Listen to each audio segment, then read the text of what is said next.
Assalamualaikum Barya Trabas. Kembali bersama Trabas Alam dalam Trabas Mistis.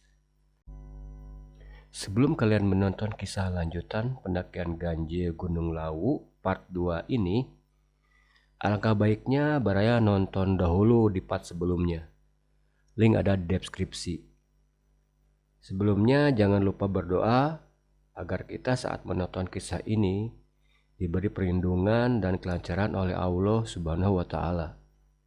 Terus terang, saat proses edit, banyak sekali gangguan yang Trabas rasakan. Bismillahirrahmanirrahim. Cerita mistis dimulai. Perlahan berjalan hingga tak terasa 30 menit sudah kami lalui sejak dari pos 3 tadi. Aku yang di belakang sedari tadi memperhatikan jauh ke depan, mencari pendaki misterius tadi. Cukup lama berjalan tak juga membuatku menemukan pendaki tersebut. Aku bingung dengan semua ini.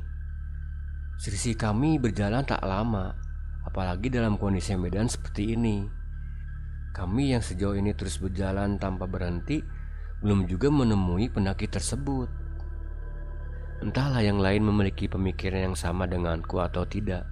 Yang pasti aku sudah memikirkan ini sejak tadi, dan aku enggan menanyakan pada yang lain. Aku mencoba menyimpan rapat-rapat rasa ingin tahuku ini, dan fokus dengan jalur pendakian yang kian terjal.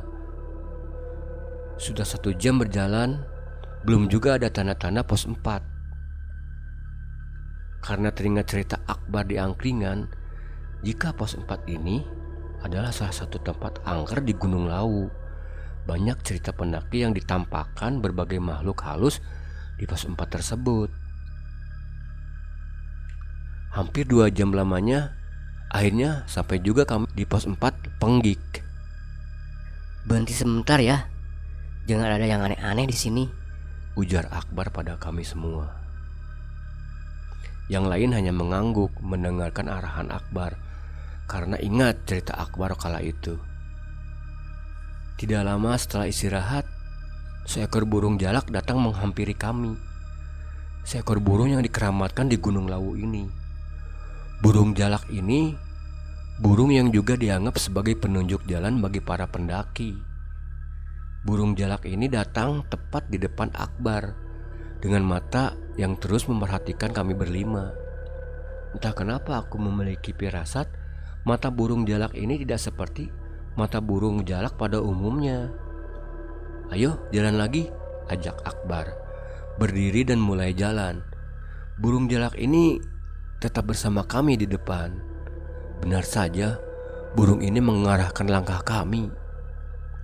Temaram datang seiring kami yang terus melangkah naik dari pos 4. Mega merah di belakang kami seakan memanggil agar kami menikmatinya. Benar saja, senja sore kala itu membuatku takjub akan ciptaan dan keagungan Tuhan. Gelap datang dibarengi riuhnya angin yang kencang. Perlahan namun pasti kami berlima sampai di pos 5. Bulak peperangan. Akbar dan David menyisir semua tempat di pos 5 ini untuk mencari tempat kami mendirikan tenda. Setelah mendapatkan tempat ngecamp yang strategis, kami pun mendirikan tenda. Tenda yang kami bawa kebetulan tendanya yang berkapasitas besar, yang dapat menampung kami berlima. Kebetulan di sini kami bertemu dengan salah satu rombongan pendaki yang ternyata ngecamp juga di sini, tapi letaknya yang berjauhan dengan tenda kami. Malam pun tiba. Malam hari di akhir pekan kala ini benar-benar syahdu. Malam bertabur bintang dihiasi cahaya rembulan membuat kami terlena dengan pemandangan malam yang sangat indah. Kami berbagi tugas. Chandra dan Kribo kebagian memasak, sedangkan aku dan Akbar juga David memasang tenda. Seiring dengan tenda berdiri, perutku mulai keroncongan, memaksa agar lekas diberi makan. ayo kita makan, ajak Chandra. Ternyata makanan sudah siap. Wah, pengertian sekali temanku ini. Tahu aja kalau perutku lagi lapar, batinku dalam hati. Setelah beres makan dan ngopi, diselingi obrolan ringan tentang perjalanan tadi, kami semua masuk tenda untuk beristirahat. Karena besok perjalanan masih panjang ke puncak Hargodumilah. Satu persatu di antara kami mulai merebahkan tubuh lelahnya, tanpa terkecuali aku. Waktu berjalan, malam kian larut dan kabut lebat perlahan datang menyelimuti tenda kami. Hingga tak terasa mata ini sangat berat, dan akhirnya aku tertidur di samping Akbar. Tiba-tiba dari nyamannya bawah sadar, aku disuguhkan kejutan yang diberikan malamnya Gunung Lawu. Kejutan yang tidak pernah aku sangka sebelumnya. Dalam gelapnya tenda dan berselimut sleeping bag, tiba-tiba suara pedang saling bergesekan terdengar sampai telingaku. Tak sampai di situ juga, suara langkah kuda terdengar jelas berada tak jauh dari tendaku. Aku mengira ini hanya mimpi, tapi dugaanku salah. Tiba-tiba mataku terbuka dan aku bangun dari tidurku karena terkejut dengan suara benturan keras seperti manusia yang jatuh di atas tanah yang tak jauh dari tendaku. Gesekan-gesekan pedang yang kukira hanyalah mimpi, aku dengar sekarang. Suara pedang, suara kuda, ditambah suara manusia-manusia yang sedang berlarian sangat jelas aku dengar di balik tenda yang satu layar ini. Dari apa yang aku dengar, seakan aku merasa tendaku sedang berdiri di tengah pertempuran yang maha dahsyat di luar sana. Di mana ini? Mengapa ada pertempuran di sini? Batinku, karena masih tak menyangka yang sempat aku kira mimpi ternyata kenyataan sekarang. Aku yang kebetulan kebagian tidur di paling pojok mencoba membenarkan diri untuk mengintip apa yang sedang terjadi di luar sana. Lagi-lagi aku benci dengan diriku sendiri karena selalu penasaran dengan hal-hal apapun yang terkesan janggal. Kulihat keempat temanku masih nyaman dalam tidur mereka masing-masing. Bocah edan, ada suara ramai begini, bisa-bisanya masih tidur nyenyak, gumanku dalam hati. Duduklah aku di pojok tenda tempatku istirahat, dan aku akan memanfaatkan jendela tenda yang kebetulan tendaku ini ada fitur jendelanya. Kubuka perlahan resleting dan menyisakan jaring-jaring di luarnya.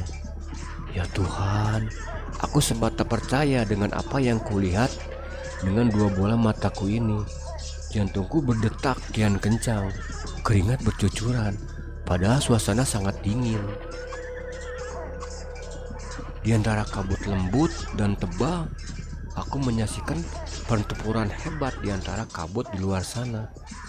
Banyak sekali darah bercucuran dan sebagian dari mereka sudah terpenggal kepalanya akibat tebasan pedang yang begitu tajamnya. Dari yang kulihat, kedua bala pasukan, mereka semua mengenakan balutan kain batik di bawahnya. Mirip sekali dengan prajurit-prajurit kerajaan zaman dahulu yang pernah kupelajari di bangku sekolah atau kulihat di layar TV. Aku menelan ludah melihat kengerian ini. Beberapa di antaranya mereka saling adu pedang, tombak, dan perisai yang dibawanya sebagai perlindungan diri. Ada satu hal yang membuatku bingung antara terkesan atau takut melihatnya. Bagaimana tidak, di antara mereka ada satu orang yang terlihat sangat gagah seperti seorang kesatria.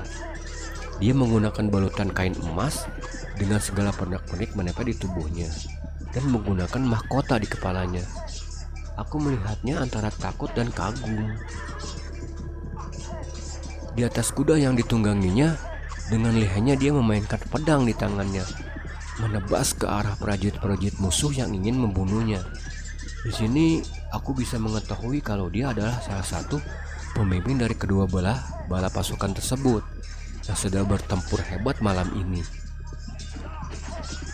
Aku tidak menyangka malam yang sempat kukira nyaman dan damai berubah menjadi mencekam sekarang. Keringat terasa mengalir dari balik bajuku. Udara dingin benar-benar tak kurasakan malam itu. Saat kulihat jam, ternyata baru pukul 12 tengah malam.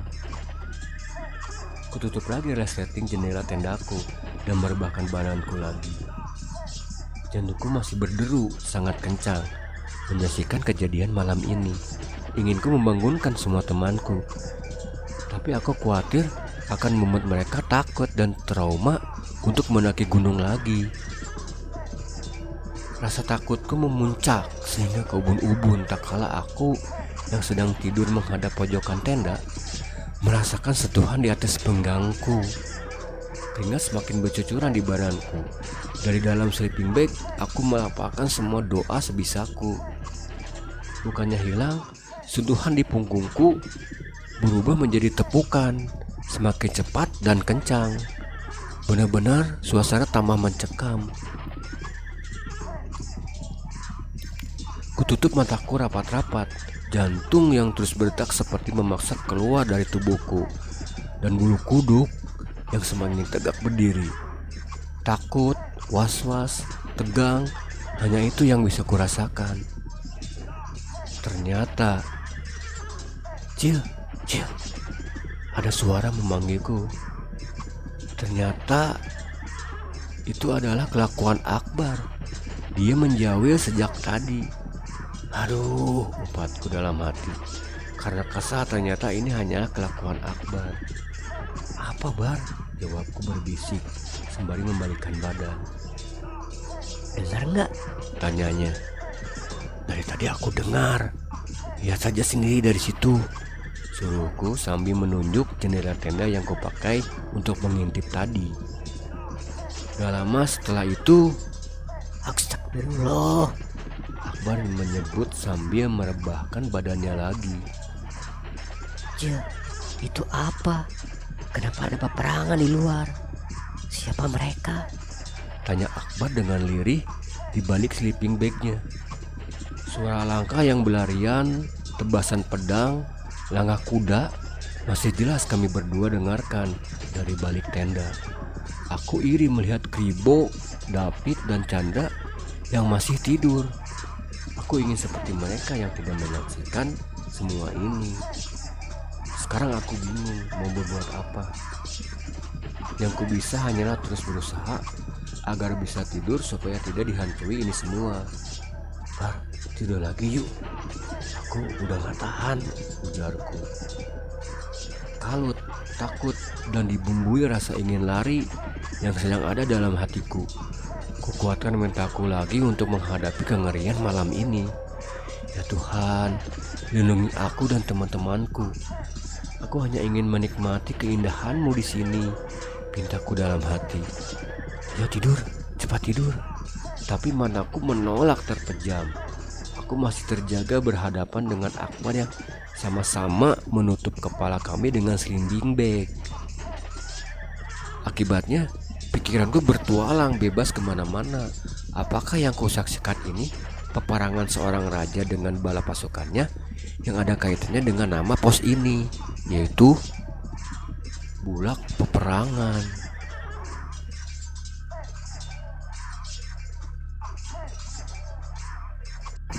Kalau iya, kenapa malam ini di mana sudah ribuan tahun setelah terjadinya peperangan dulu, aku bisa merasakan begitu nyata? Kalau bukan, lantas siapa yang sedang bertempur sengit di luar sana? Aku yang masih berusaha tidur kaget bukan kepalang. Tak kala di tengah suara peperangan, tiba-tiba muncul suara hentakan tanah yang sangat keras. Seakan ada seorang raksasa turun dari langit ke area yang tak jauh dari tendaku berdiri.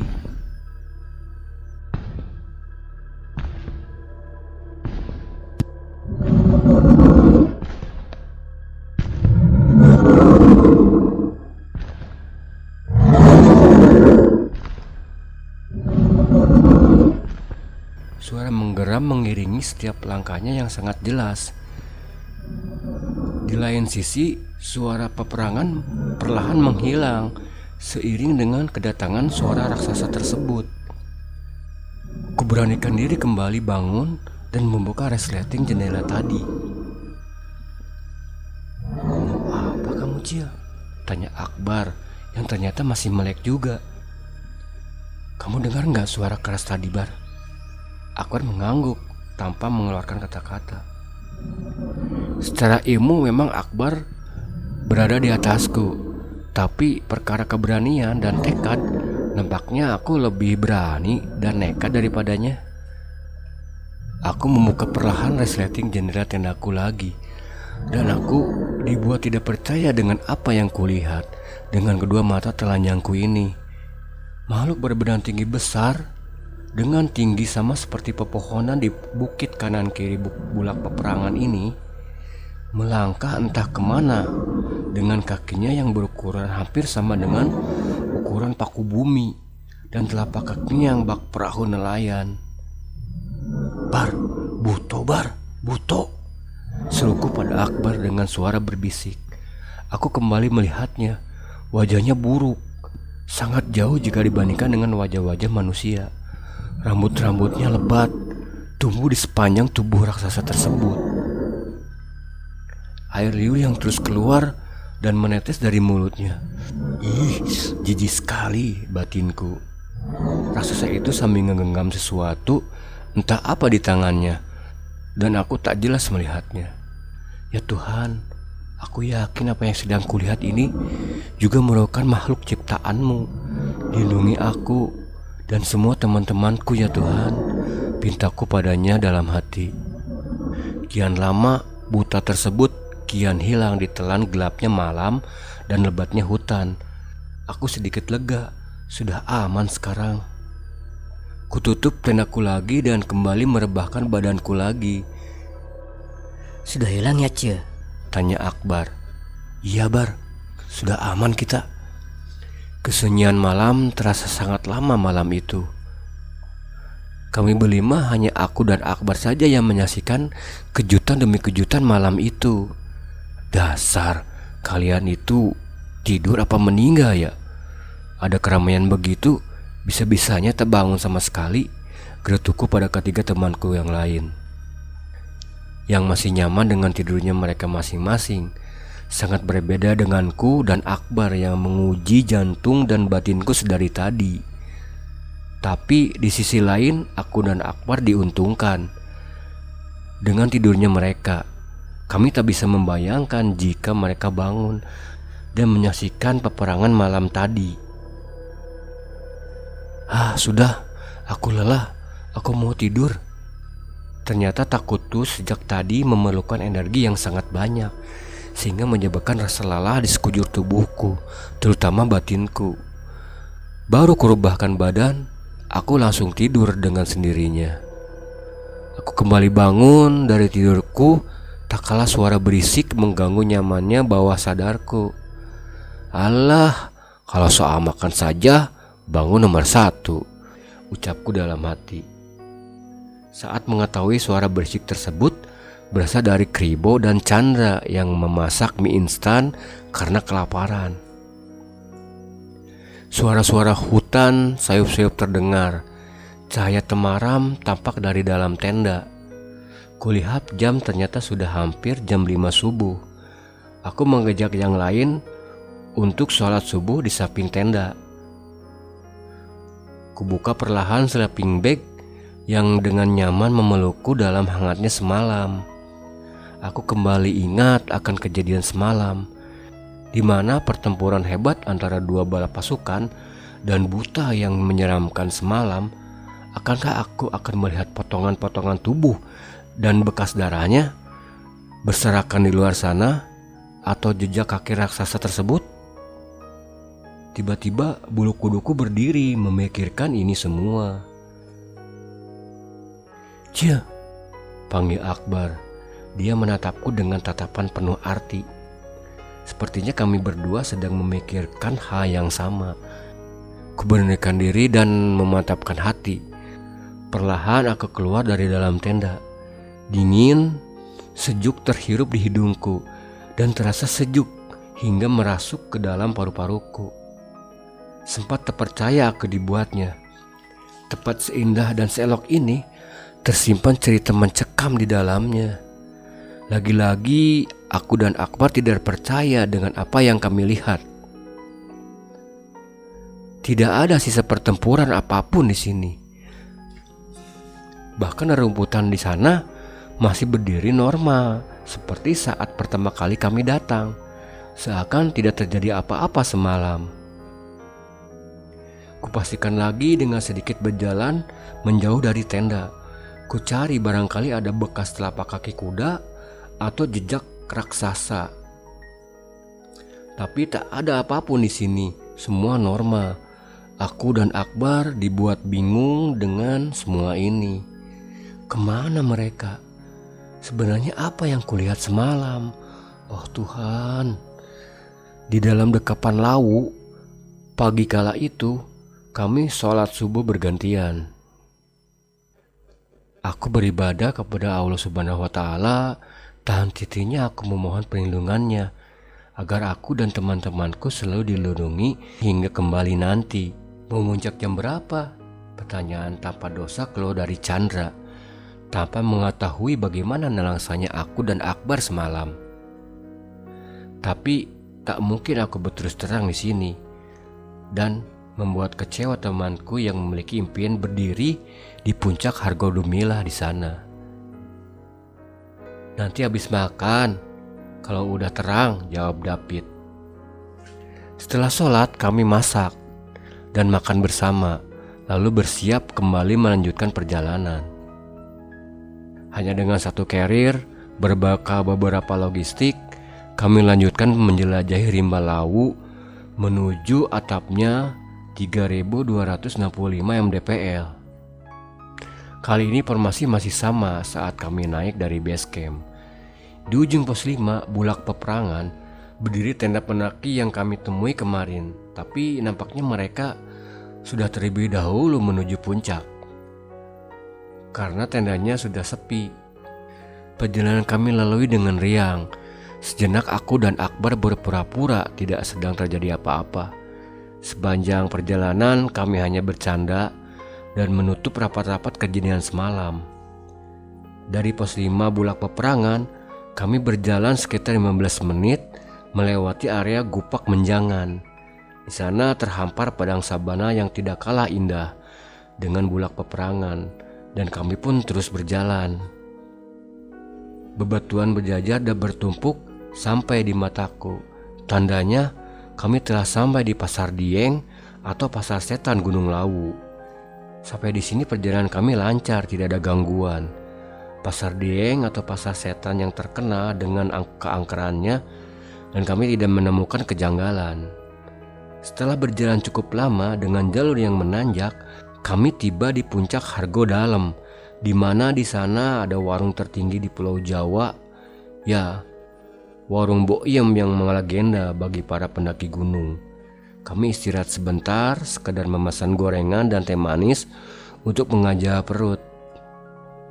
Beres istirahat 15 menit, kami pun beranjak untuk melanjutkan perjalanan ke puncak Gunung Lawu, yaitu puncak Hargodumilah 3265 mdpl. Perjalanan lancar, walau cukup menguras tenaga karena jalurnya semakin menanjak. Tapi terbayar oleh indahnya pemandangan yang disuguhkan. Setelah 1 jam berjalan, akhirnya kami sampai di puncak Hargodumilah 3265 mdpl. Alhamdulillah, agak lama kita di sana. Kami mengabadikan lewat kamera dan berfoto, menghabiskan memori foto dengan HP. Setelah puas di puncak, kami pun turun dan mampir kembali ke warung Boyem untuk menikmati pecel khas Boyem. Karena perut kami berlima sudah kelaparan, energi terkuras saat ke puncak. Dari Hargo Dalem, kami turun menuju tempat kita mendirikan tenda, yaitu di pos 5 bulak peperangan. Aku dan Akbar berpikiran, semua akan aman. Tapi siapa sangka, sejak dari pasar Dieng, ada raut muka yang berbeda muncul dari salah satu temanku. David yang sejak tadi riang dengan kami, sekarang berubah murung dan melamun seperti sedang ada masalah. Aku minta Kribo untuk mengajaknya bicara. David hanya diam, tak memberi respon, hingga kami sampai di tenda. David menyendiri duduk bersila di samping tenda seperti sedang memikirkan sesuatu yang sangat dalam.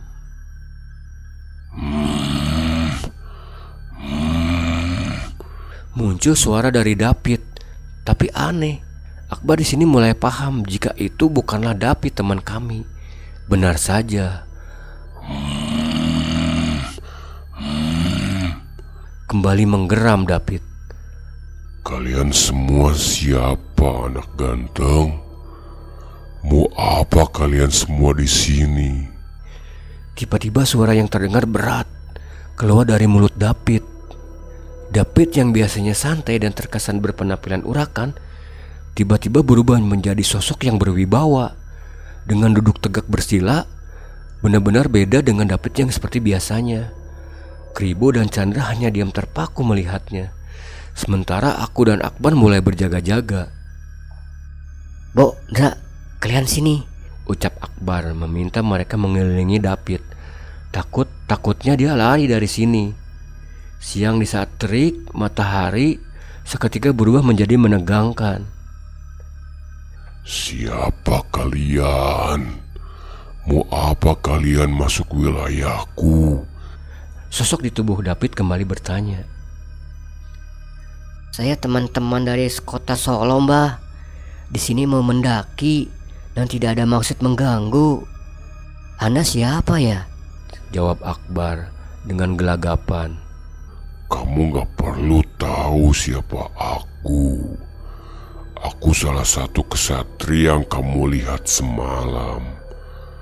Aku sudah lama hidup di hutan Lawu ini. Aku tahu kamu melihatku dengan bala pasukanku semalam. Kalau saya dan teman-teman ada salah, saya minta maaf. Saya tidak bermaksud mengganggu. Saya sepulang dari Lawu langsung pulang. Jawab Akbar yang semakin ketakutan. Aku hanya menelan ludah menyaksikan dialog Akbar dengan sosok yang ada di tubuh David. Aku bisa tahu, memang niatmu ke sini tidak aneh-aneh. Aku hanya pesan padamu manusia, jangan suka merusak wilayahku. Ingat ya anak ganteng. Ucap sosok di tubuh David yang membuat Akbar, Kribo dan Chandra terkesan. Dengan sedikit merapalkan mantra, entah apa, sosok tersebut keluar dari tubuh David. Dan David pun pingsan. Aku dan Akbar lalu membantunya dan perlahan menyadarkannya. Gak, rebus air buat minum David. Perlahan David sadar. Setelah itu kami packing dan lekas-lekas turun gunung. Sebenarnya jika melihat indahnya Lawu, aku masih ingin berlama-lama di sini. Tapi berbanding terbalik jika aku mengingat kejadian demi kejadian yang datang pada kami semua, membuatku ingin lekas-lekas turun dari Gunung Lawu. Di tengah perjalanan, Kribo bertanya soal apa yang dikatakan David saat kerasukan, tentang apa yang Akbar lihat semalam. Udah, nanti aja kalau udah sampai di kosan aku cerita. Jawab Akbar. Singkat cerita, kami semua pulang dan sampai di kota Solo. Kota yang membosankan dan membuatku untuk bergerut lagi dengan aktivitas kampus. Di suatu malam kami berlima janjian berkumpul lagi untuk saling cerita tentang apa yang kami lihat dan kami rasakan saat di Gunung Lawu. Kami kembali berkumpul di angkringan yang sebelumnya kami jadikan tempat persiapan keberangkatan kami. Berteman susu jahe dan gorengan, aku bertukar cerita dengan yang lainnya. Kali ini David yang mengawalinya. Jika sebenarnya saat mau tidur di dalam tenda, di saat itu yang lain sudah terlelap, kecuali dia, David mendengar gending Jawa berirama. Tak jauh dari tenda, Saat itu David berusaha menguasai dirinya dan berusaha untuk tidur. Lalu saat turun gunung, David juga melihat sosok pria dengan pakaian prajurit zaman dahulu di bawah pasar Dieng. Sejak dari situ, dia langsung tak sadarkan diri dan tak mengetahui apa-apa hingga baru sadar saat dia dibangunkan dari pingsannya. Kemudian Akbar dengan segelas kopi hitam andalannya, dia mulai bercerita. Berawal saat tidur dalam tenda, dia sempat bermimpi didatangi oleh seorang pendaki misterius yang kami temui saat di pos 2 dan pos 3 saat mendaki kemarin. Di situ Akbar diberitahu jika pendaki tersebut adalah pendaki yang sudah lama menghembuskan napas terakhirnya di Gunung Lawu dan senang jika bertemu dengan pendaki yang bisa mengetahui keberadaannya. Kemudian aku menceritakan soal peperangan yang kusaksikan. Kuda, prajurit, kesatria, hingga buta, semua kuceritakan. Kribo dan Chandra sama sekali tidak menemui kejanggalan apa-apa. Hanya pendaki misterius yang mereka lihat saat mendaki kemarin. Kamu tidur aja kayak orang meninggal, ucapku sebal. Semua di antara kami awalnya tidak percaya saat bergantian bercerita dari kami masing-masing. Tapi semua ini nyata terjadi. Dan benar saja, secara kebetulan jumlah kami ganjil. Mungkin itu sebab musababnya. Di balik gagahnya Lawu tersimpan historis yang melegenda hingga sekarang. Dan aku tidak menyangka akan ditampakkan seistimewa yang ada di Gunung Lawu. Oke, Baraya Trabas, demikian kisah pendakian ganjil di Gunung Lawu. Terima kasih sudah menonton video ini sampai akhir. Terima kasih juga kepada Mas Wahyu yang sudah mengizinkan ceritanya diceritakan lagi oleh Trabas. Semoga Baraya terhibur, jangan lupa bahagia. Bagi Baraya Trabas yang punya cerita seputar pendakian dan ingin diceritakan lagi oleh Trabas Alam, kalian bisa kirim ke email yang ada di deskripsi. Assalamualaikum warahmatullahi wabarakatuh. Salam lestari, Trabas Alam.